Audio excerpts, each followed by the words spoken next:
आज आप देख रहे हैं कि तीन युद्ध हो रहा है। एक रशिया और यूक्रेन, और दूसरा इसराइल और गाजा। और जो लेटेस्ट जंग शुरू हुई है वो है इसराइल और ईरान के बीच में। जंग क्या होती है?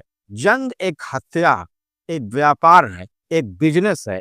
एक ताकतवर मुल्क दूसरे कमजोर मुल्क पर उसके तेल के, उसकी प्रॉपर्टी को, उसकी करेंसी को डाउन करने के लिए और पैसा कमाने के लिए जंग लड़ी जाती है।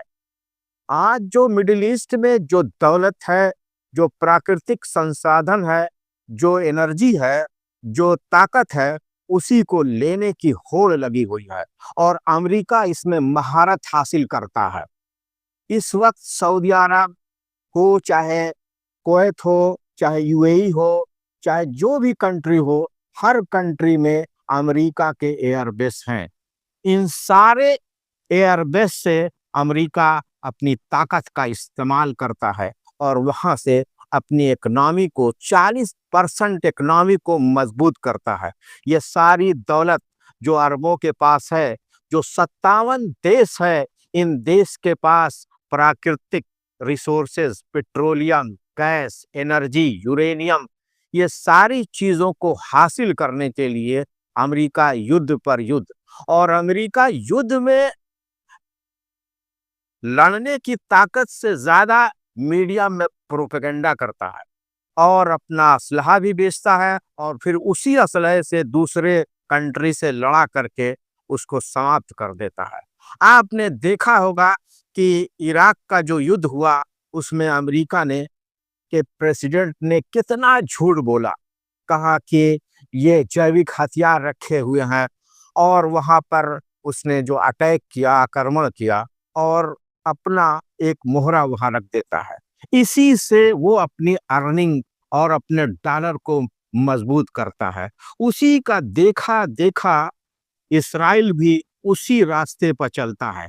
पूरे मिडिल ईस्ट में जितने भी 57 देश हैं, उन देशों में सिर्फ ईरान ही एक ऐसा मजबूत देश है जो कभी झुका नहीं है और उसने कभी आज तक युद्ध की पहल नहीं की है। लेकिन इसराइल ने पहली बार ईरान के ऊपर युद्ध बिना जरूरत का थोपा और उसके साइंटिस्ट को, उसके पेट्रोलियम प्रोडक्ट को, उसके जो है न्यूक्लियर प्लांट को तबाह करने की कोशिश कर रहा है, ताकि उस एरिया में सिर्फ ईरान ही एक ऐसा देश है जो इसराइल से लड़ सकता है। उसी को अगर वो समाप्त कर देगा तो इस युद्ध की कहानी फिर दूसरी हो जाएगी। इस 57 देश के ऊपर इन दोनों मुल्क इसराइल और अमेरिका का राज होगा, और वहाँ वो जिसको चाहेगा गद्दी पर बैठाएगा और जिसको चाहेगा हटा देगा। इसी से ये युद्ध की जो शुरुआत 12 तारीख से हुई है, तो पलटवार ईरान के आयतुल्ला खुमैनी ने जो किया है, अब मेरे हिसाब से तो उसने ठीक किया, क्योंकि अगर ईरान ने पलटवार इसराइल पर नहीं किया तो ईरान की हालत भी लीबिया जैसी हो जाएगी। विद इन 6 मंथ में ईरान को तबाह कर दिया जाएगा।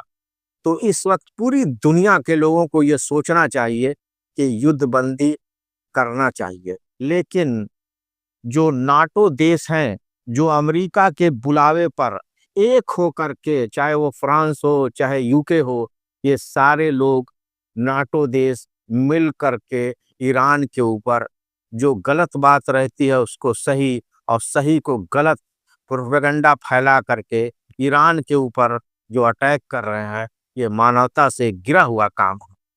और हमें उम्मीद है कि जल्द से जल्द इसमें रशिया और चाइना को मिल करके अपने पावर का इस्तेमाल करना चाहिए, ताकि ये युद्ध बंद हो जाए और हर आदमी खुशी से, शांति से रहे। युद्ध एक बहुत ही खराब चीज होती है। इसमें इंसानों का खून, गुनाहों का खून, बहुत सारी परेशानियां, एक देश की करेंसी और एक देश का निजाम खुशहाल जिंदगी सब बर्बाद हो जाती है। युद्ध आज के दौर में अच्छी बात नहीं है।